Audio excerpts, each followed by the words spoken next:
Hola, buen día. Soy la doctora María Guadalupe Moreno Velázquez. Soy R1 de Medicina de Rehabilitación en la UMFR Norte. El día de hoy les voy a presentar mi seminario de investigación. Este es el contenido del cual vamos a hablar y el tema es efecto de la rehabilitación cardíaca temprana sobre la capacidad funcional a 12 semanas en pacientes con cardiopatía isquémica posterior a la intervención coronaria percutánea. Es un ensayo clínico controlado. Es un problema de salud, encabeza en general al problema de infarto agudo de miocardio. Si lo encontramos en el CIE-10, lo vamos a encontrar como ciertas complicaciones presentes posteriores y es un tema prioritario IMSS, es el número uno, representando la enfermedad cardiovascular circulatoria. Y como marco teórico tenemos que la enfermedad cardiovascular pues es un término muy amplio que abarca diferentes enfermedades, desde cardiopatía isquémica como infarto o angina, pero también otras enfermedades cerebrovasculares, miocardiopatías, insuficiencia cardíaca, etcétera. Muy importante que nosotros la abordemos porque a nivel mundial la enfermedad cardíaca vascular es la principal causa de muerte, causando alrededor de 18 millones de fallecimientos al año. Las guías actuales de intervención, la EX del 2021 y la AJA del 2019, recomiendan evaluar el riesgo cardiovascular global combinado con varios factores para dirigir la prevención primaria y tratar de forma intensiva a quienes ya tienen enfermedad cardiovascular como prevención secundaria. Y conocemos que hay diferentes factores de riesgo. Tenemos los modificables y los no modificables. Dentro de los no modificables tenemos de edad. Entre más años tengamos, mayor riesgo tenemos de que tengamos la enfermedad cardiovascular. El sexo, los varones son más propensos, pero las mujeres también cuando ya sobrepasan la menopausia. La historia familiar prematura también es un factor importante y los determinantes genéticos. Y dentro de lo que sí podemos modificar tenemos al tabaquismo, hipertensión, dislipidemia, enfermedades crónico-degenerativas como diabetes, hipertensión, hiperinsulinemia, obesidad, adiposidad, sedentarismo, una dieta no saludable o el consumo nocivo de alcohol. Asimismo, tenemos potenciadores y condicionadores, como enfermedad renal crónica, complicaciones del embarazo, menopausia temprana, estrés, depresión, hasta la contaminación atmosférica. Y dentro de los determinantes sociales, algo muy importante, pues es conocer también el nivel socioeconómico y educativo de los pacientes, el acceso limitado a los servicios, el entorno alimentario y las barreras para la actividad física. Esto es muy importante porque pueden impactar de manera sobresaliente, pues exposición a riesgos como la capacidad y no poder controlarlos. Es muy importante que lo tratemos porque la enfermedad cardiovascular es especialmente en la cardiopatía isquémica, sigue siendo una de las primeras causas de muerte en México y reportadas en el INEGI. Y aún tras la intervención coronaria percutánea, que la vamos a encontrar aquí como ISP, persiste un riesgo residual de eventos y alimentación funcional que no se resuelve únicamente con la revascularización. Por eso es importante una rehabilitación cardíaca. En la presentación la vamos a abreviar con RC, que se basa en una serie de programa multidisciplinario con ejercicio supervisado, educación y control de factores de riesgo. Y es una recomendación clase 1, es una recomendación fuerte que está sustentada ya por múltiples guías internacionales para pacientes con cardiopatía coronaria, incluidos aquellos que ya tuvieron infarto reciente o los que fueron sometidos a ICP. Es importante porque se registran cientos de miles de defunciones en México. Estas son cifras preliminares, pero pues son bastantes, casi llegando al millón. Y vemos que el INEGI reitera esta posición también en la actualización de septiembre de 2025. Por lo tanto, la cardiopatía isquémica, las causas y otras causas que nos llevan a causas cardíacas siguen liderando la mortalidad y por eso es importante que nosotros hagamos hincapié sobre ellos. Aún los pacientes que ya han sido revascularizados, no se resuelve de todo el riesgo, porque tras una intervención coronaria, una ICP, sigue persistiendo un riesgo residual de eventos y limitaciones funcionales. Por eso las guías AHA nos recomiendan que como clase 1 podamos referir a estos pacientes a rehabilitación cardíaca a todos los elegibles tras un síndrome coronario con ISP como parte de la prevención secundaria. Y esta rehabilitación cardíaca incluye un programa multidisciplinario con ejercicio supervisado. A continuación, les presento que la capacidad funcional en ensayos contemporáneos, vemos que la rehabilitación cardíaca mejora el VO2 y también mejora las pruebas de caminata de 6 minutos. Entonces, aunque no haya cambios muy significativos, vemos que sí llegan a aumentar 25 metros y eso ayuda mucho a nuestros pacientes en sus actividades de la vida diaria. Para esto podemos medir el CPET con el VO2 pico o podemos hacer la caminata de los 6 minutos y esto nos ayuda a que podamos ofrecer una alternativa validada a los pacientes. El problema, ¿cuál es el problema? Ya sabemos que entonces es una enfermedad muy común, es algo que sí se puede tratar, que podemos prevenir secundariamente, pero ¿cuál es el problema? El problema es que en México, a pesar de que ya sabemos que en las guías se menciona esto de las recomendaciones, que sí vemos rehabilitación cardíaca como clase 1, pues vemos que en México no la hacemos debido a la demanda, debido a que los pacientes que revisamos nosotros en rehabilitación cardíaca tienen más de un mes que nos llegan y no tienen esa rehabilitación temprana. Entonces es el problema que no hay acceso a esa rehabilitación y no se les ha podido otorgar este beneficio a los pacientes. Y en México, pues ya aquí están los valores del RENAPREC que evidencian una cobertura insuficiente y baja en referencia de los pacientes.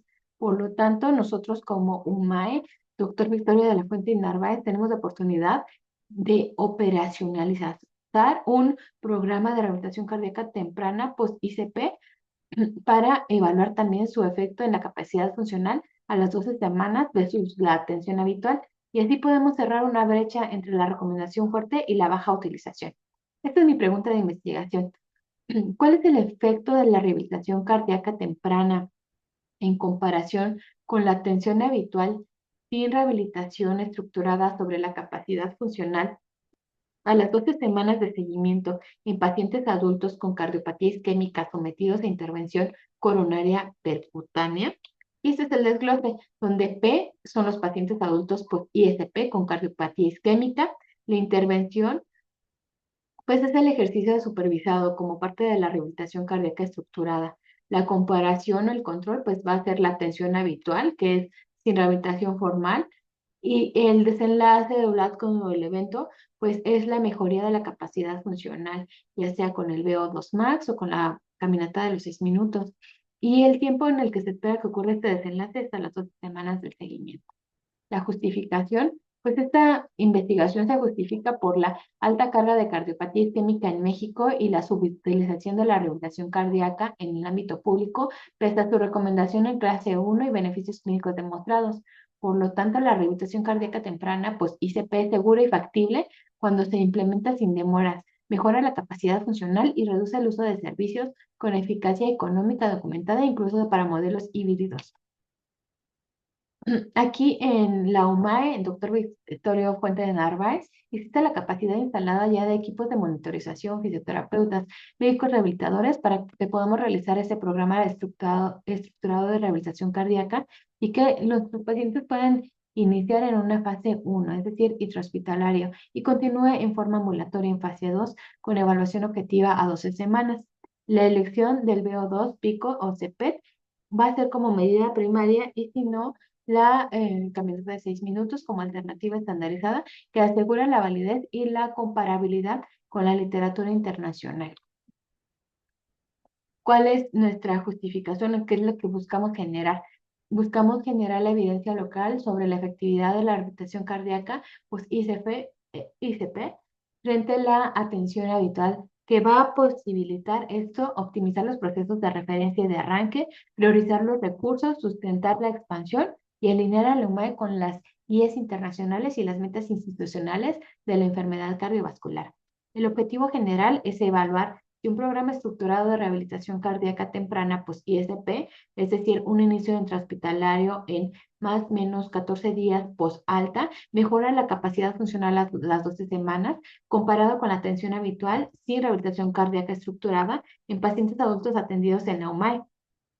Y estos son los objetivos específicos. Comparar el cambio del VO2, Cuando no sea factible la CP, pues podemos hacer la caminata de los 6 minutos, pero entre ambos, pues podemos asegurar el horizonte, estimar la proporción de respondedores clínicamente relevantes a través de las medidas ya estandarizadas, evaluar la seguridad y la adherencia, analizar los cambios y factores, describir los indicadores y explorar los grupos también.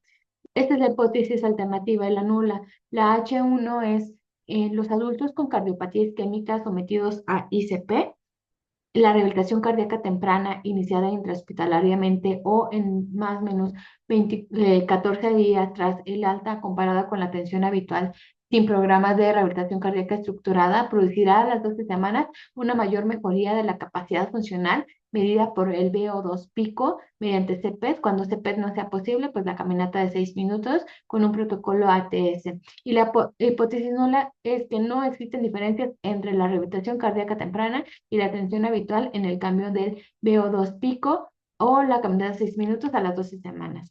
Este diseño es un protocolo de investigación explicativo, causal, aplicativo, porque es aplicado y aquí vienen las explicaciones de cada uno de ellos.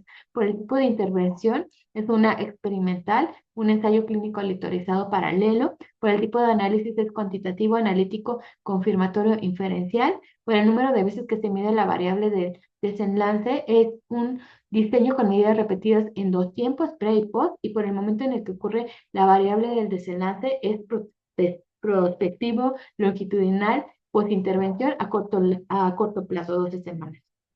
La metodología, pues como dijimos, contamos con todo lo necesario para que podamos realizar la rehabilitación cardíaca y se trata de un estudio prospectivo longitudinal con centro único en la UMAE y 2 puntos de medición del desenlace con un tiempo de T0, una basal, y a las 12 semanas, una T12, con una variable o una ventana de más o menos 7 días. Este es el flujo operativo en el cual nosotros vamos a recolectar nuestros datos, se va a hacer un tamizaje, se piden el consentimiento informado, se evalúan las basales, después se autorizan, se hacen las intervenciones y los controles, el monitoreo continuo de adherencia de eventos y cambios, y también se llevan a cabo las mediciones a evaluar y realizamos la evaluación final a las 12 semanas con medidas repetidas. La población, pues son los pacientes que tuvieron una enfermedad, un infarto, que fueron posoperados con una post-ICP y que sean mayores de 18 años y a los 80 años. Estos son los criterios de inclusión, estos son los criterios de exclusión. Y aquí están las variables. La principal, pues, es la VO2, pero tenemos variables estandarizadas como predichos, como escalas, como presión arterial, frecuencia cardíaca, índice de masa corporal, cintura, niveles de colesterol, hemoglobina, glucosilada, etcétera. Aquí les pongo todas. Y el análisis estadístico va a ser un análisis estadístico descriptivo. Se va a realizar mediante el test Shapiro-Wilk, en donde se va a realizar una muestra con más de 50 observaciones y con el test de Kolmogorov. También se va a hacer un análisis estadístico bivariado, se va a analizar la intensidad y la dirección de la relación lineal entre las dos variables y se va a hacer también un análisis estadístico comparativo a través del paquete estadístico de IBM. El cálculo de la muestra se realizó con esta fórmula, es un análisis promario por ANCOVA, en donde pues encontramos que son 77 personas por grupo, en total 154 participantes por el grupo de la intervención y el grupo del control. Las implicaciones éticas, pues es un estudio que cumple los criterios recomendados por la Declaración de Helsinki, cubre el principio de beneficencia, no maleficencia, justicia y autonomía, y antes de su estudio, antes de que se incluya en el estudio, todos los pacientes deberán ser informados detalladamente sobre los objetivos, el procedimiento, los beneficios y los posibles riesgos del protocolo de investigación. Se va a solicitar el consentimiento informado por escrito, garantizando su participación libre, voluntaria y confidencial. El protocolo será sometido a la aprobación del Comité de Ética e Investigación de la institución y se cumplirá con todos los requisitos regulatorios para los estudios con los seres humanos. Esta es mi bibliografía y también les dejé ya en la carpeta de Drive todo el protocolo completo para que puedan visualizar a detalle cuáles son los estudios y la descripción de todos los aspectos que ahorita hablamos. Muchas gracias por su atención y que tengan un excelente día.